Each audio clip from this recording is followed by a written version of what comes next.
बिस्मिल्लाहिर्रहमानिर्रहीम अस्सलाम वालेकुम। आप देख रहे हैं अलिफ न्यूज़ और मैं हूं आपके साथ माजिद अली। शामिल करते हैं पाकिस्तान और दुनिया भर से ब्रेकिंग न्यूज़ हेडलाइंस। बांग्लादेश में होने वाले मुतनाज़िया आम इंतखाबात में हुक्मरान जमात अवामी लीग ने मुसलसल 5वीं मरतबा कामयाबी हासिल कर ली। इलेक्शन कमीशन के मुताबिक हसीना वाजिद की जमात अवामी लीग और इत्तेहादियों ने पार्लियामेंट की 300 में से 223 नशिस्तें जीत लीं, जबकि आज़ाद उम्मीदवारों ने 63 नशिस्तों पर कामयाबी हासिल की और जातिया पार्टी 11 नशिस्तें ले सकी। मारूफ मीडिया अदारे अल जजीरा के मुताबिक जीतने वाले ये आज़ाद उम्मीदवार भी अवामी लीग के ही वो रहनुमा हैं जिन्हें पार्टी से टिकट नहीं मिला था और हसीना वाजिद ने इनसे कहा था कि वो डमी उम्मीदवारों के तौर पर खड़े हों ताकि इस इलेक्शन को आलमी बरादरी के सामने शफाफ दिखाया जा सके।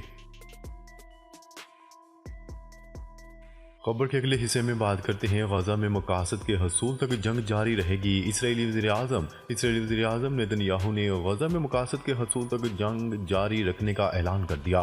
गैर मुल्की मीडिया की रिपोर्ट के मुताबिक इसराइली वज़ीर-ए-आज़म नेतन्याहू की सरबराही में एतवार के रोज़ वार कैबिनेट का इजलास हुआ, जिसमें इसराइली वज़ीर-ए-आज़म ने हमास के खिलाफ फौजी एक्शन को जारी रखने के अज़म का इजहार किया। वार कैबिनेट से खिताब में नेतन्याहू ने कहा कि अगर हम अपने मकासद पूरे करते हैं तो सिर्फ कामयाबी हासिल करेंगे। हम शुमाली और जनूबी गजा के लोगों के लिए सिक्योरिटी को वापस लाएंगे। मीडिया रिपोर्ट्स के मुताबिक इजरायली वज़ीर-ए-आज़म ने लबनानी तंजीम हिजबुल्लाह को भी धमकी देते हुए कहा है कि इन लोगों को भी अब सीखना चाहिए जो हमास ने गुज़िश्ता माह सीख लिया है।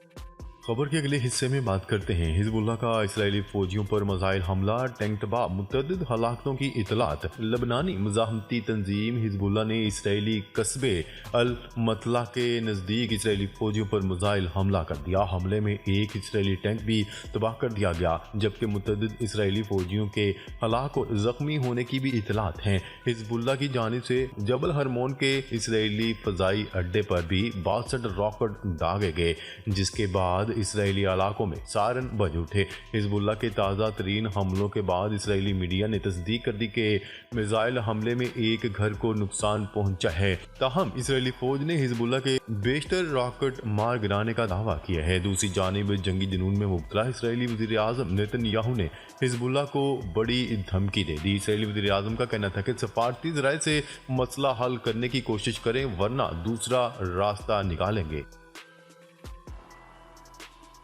खबर के अगले हिस्से में बात करते हैं मालदीव के वसाइल पर काबज़ होने का भारतीय ख्वाब चकनाचूर। मालदीव के वसाइल पर काबज़ होने का भारतीय ख्वाब चकनाचूर हो गया। मालदीव के नए सदर ने हुकूमत संभालते ही भारतीय फौज को अपने मुल्क से निकाल दिया और अपनी खारजा पॉलिसी को असरनो तरतीब देने का ऐलान कर दिया। नए सदर ने पहला दौरा भारत का करने की दावत भी रद्द कर दी और तुर्किया का पहला दौरा किया। तफसीलात के मुताबिक मालदीव और भारत के ताल्लुकात सर्द महरी का शिकार हो गए। मालदीव के वसाइल पर काबज़ होने का भारतीय ख्वाब चकनाचूर हो गया। पड़ोसी मुल्क के अंदरूनी मामलात में मुदाखलत भारत का पुराना वतीरा है। मालदीव के नौ मुंतखब सदर मोहम्मद महजो मोदी सरकार की मालदीव में मुदाखलत के खिलाफ उठ खड़े हुए।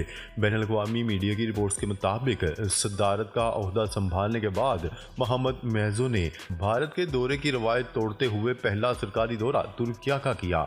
मोहम्मद महजो ने भारत से ताल्लुकात को पसे पुश्त डालते हुए मालदीव की खारजा पॉलिसी को नए सिरे से तरतीब देने का ऐलान किया। सदारत का मनसब संभालने के बाद मोहम्मद महजो ने माली से तमाम हिंदुस्तानी फौजियों को भारत वापस जाने का हुक्म दिया। अपने बयान में उन्होंने कहा कि पार्लिमानी मंजूरी के बगैर गैर मुल्की फौजियों की मालदीव में तैनाती आइन के मुनाफी और बैनुल-अक़वामी कदरों की खिलाफ वर्जी है। टाइम्स ऑफ इंडिया के मुताबिक मोहम्मद महजो ने भारतीय फौज की मौजूदगी को मुल्की इस्तेहकाम के लिए खतरा करार दिया था।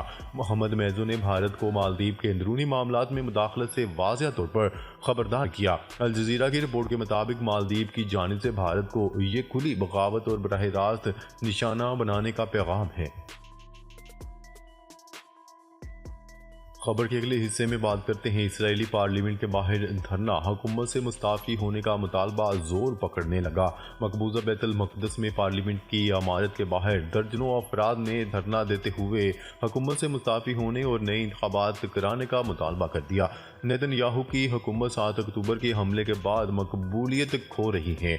इसराइली सरकारी नशरियाती अदारे के सर्वे के मुताबिक 64% इसराइलियों ने 90 दिन की जंग के बाद इसराइली वज़ीर-ए-आज़म नेतन्याहू की कारकर्दगी नाकाफी करार दे दी। एक दूसरे सर्वे में 46% इसराइलियों का ख्याल है कि नेशनल यूनिटी पार्टी के रहनुमा बेनी गैंट्स मुल्क की क़यादत के लिए मौजूद तरीन शख्स हैं।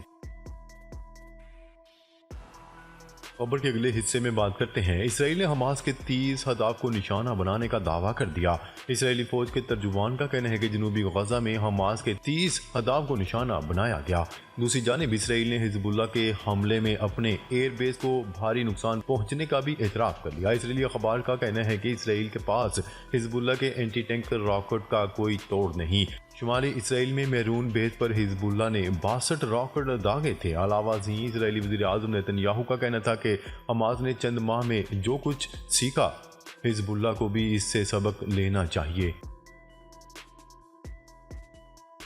खबर के अगले हिस्से में बात करते हैं, मशरिक़ वस्ता में कशीदगी कम करने का मिशन, अमरीकी वज़ीर ख़ारजा कतर पहुंच गए। अमरीकी वज़ीर ख़ारजा एंथनी ब्लिंकन मशरिक़ वस्ता में कशीदगी को कम करवाने के लिए मुतहर्रिक हो गए। उर्दन के बाद कतर पहुंच गए। अमरीकी वज़ीर ख़ारजा एंथनी ब्लिंकन ने कतरी अमीर शेख तमीम बिन हमदल सानी से मुलाकात की। मुलाकात में खित्ते की हालिया सूरत हाल पर तबादला ख्याल किया गया। मुश्तरका प्रेस कॉन्फ्रेंस में कतरी वज़ीर आज़म मोहम्मद बिन अब्दुर्रहमान बिन जासम ने कहा कि गजा की सूरत हाल इंसानियत का संगीन इम्तिहान है। एंथनी ब्लिंकन ने गजा से फ़लस्तीनियों की जबरी मुंतकली की मुखालफत करते हुए कहा कि गजा में जंगबंदी और यरगमालियों की रहाई पर गुफ्तगू हो रही है, सालसी की कोशिशें जारी रखे हुए हैं। एंथनी ब्लिंकन का कहना है कि अमेरिका नहीं चाहता कि निहत्ते शहरियों को निशाना बनाया जाए, शहरियों तक इमदाद की फ्राहमी यकीनी बनाई जाए। एंथनी ब्लिंकन ने कहा है कि आज इसराइली हुकाम से बात करेंगे। इससे कबल एंथनी ब्लिंकन ने उर्दन में शाह अब्दुल्ला से मुलाकात की।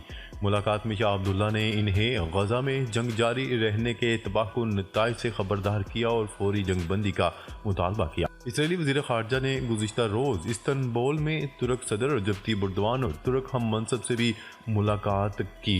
मुलाकात करके इलाक़ाई सूरत हाल और बाहमी दिलचस्पी के अमूर पर तबादला ख्याल किया था। खबर के अगले हिस्से में बात करते हैं, इसराइली वज़ीर-ए-आज़म हिजबुल्लाह को भी धमकियां देने लगे। लबनान इसराइल सरहद पर हिजबुल्लाह और इसराइली फ़ौज में जारी झड़पों के हवाले से इसराइली वज़ीर-ए-आज़म नेतन्याहू ने हिजबुल्लाह को धमकी दे दी। नेतन्याहू का कहना है कि हमास ने चंद माह में जो कुछ सीखा, हिजबुल्लाह को इससे सबक लेना चाहिए। उनका कहना था कि कोई जंगजू बच नहीं पाएगा, हम सफारती हल भी निकालेंगे, अगर ऐसा ना हुआ तो दूसरा रास्ता अपनाएंगे। देर इंसा लबनान इसराइल सरहद पर हिजबुल्लाह और इसराइली फ़ौज में शदीद झड़पें हो रही हैं। इसराइली वज़ीर-ए-आज़म के मुताबिक इसराइल के शुमाली इलाकों में शहरी अपने घरों में वापस नहीं आ सकते। इसराइली वज़ीर बेनी गैंट्स के मुताबिक लबनान के साथ मौजूदा कशीदा सूरत हाल का फौरी हल ज़रूरी है। इसराइली वज़ीर के मुताबिक इसराइल हिजबुल्लाह के साथ सफारती हल में दिलचस्पी रखता है। इसराइली वज़ीर के मुताबिक सफारती हल नहीं निकलता तो इसराइली फ़ौज इस खतरे को ख़त्म कर देगी। नाज़रीन, अब तक के लिए इतना ही। मज़ीद खबरें लेकर बहुत जल्द आपकी खिदमत में हाज़िर होंगे। तब तक के लिए अपना ख्याल रखिएगा। अल्लाह ने के बाद।